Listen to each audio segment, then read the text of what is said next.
So I'm 20 months out of surgery, and I'm going to take you on a little shopping trip so you can see kind of what you have to look forward to after surgery. I'm going to show you what I like to eat, what goes down well in my stomach. Everybody's stomach is different. It may not work for you. It may work for you.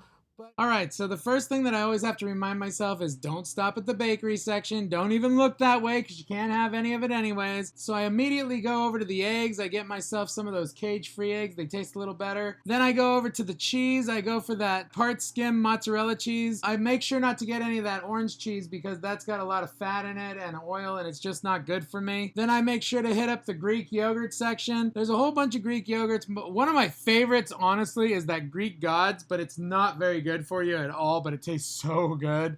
Instead, I go for that other stuff, the Dannon Light and Fit Greek. It's cheap and it's only got like 80 calories, so it's a lot better for me. I like to get the family size packages because it's a little cheaper. I always have to skip that soda aisle because that's just sugar water that's not good for me. When I'm in that chip aisle, I make sure to only go to the popcorn. I hear that popcorn's not good for you, but I've done really well on popcorn, so I'm gonna stick with it.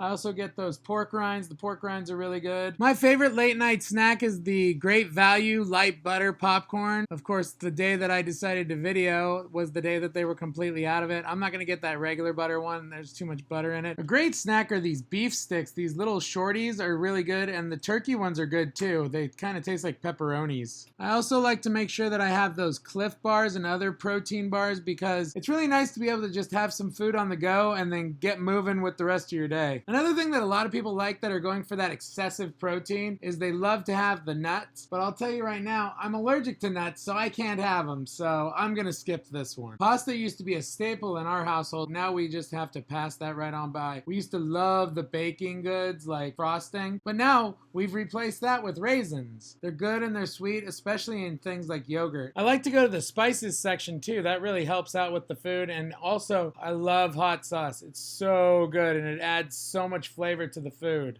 And then now when I'm shopping, I just skip that bread aisle right on by. And then for drinks, I mean, other than water, I really like to have Crystal Light, and I also like to have tea. I used to drink coffee, but it kind of hurt my stomach, so now I just drink a lot of tea. My new favorite thing to have for dessert is frozen fruit. I love to just put them all together, and I usually add some raisins to it, and if I'm really feeling adventurous, I'll add a few pieces of chocolate. I can't have those fried foods anymore, so no more chicken wings. But I can have pepperoni, and that's really tasty. Another thing that I've realized is I can't have those things like those complete cookies. They have way too many carbs in them, even though they also have a lot of protein in them. And then finally, you can't go wrong with sugar-free or low-sugar Fudge Pops. So that'll just about do it for me this week. Hey, let me know what you think. Let me know what you have, especially if you've had the surgery and you're about 20 months out. What do you eat? And what recommendations do you have for other people? Anyways, we'll see you in the grocery store. Have a good one. Bye.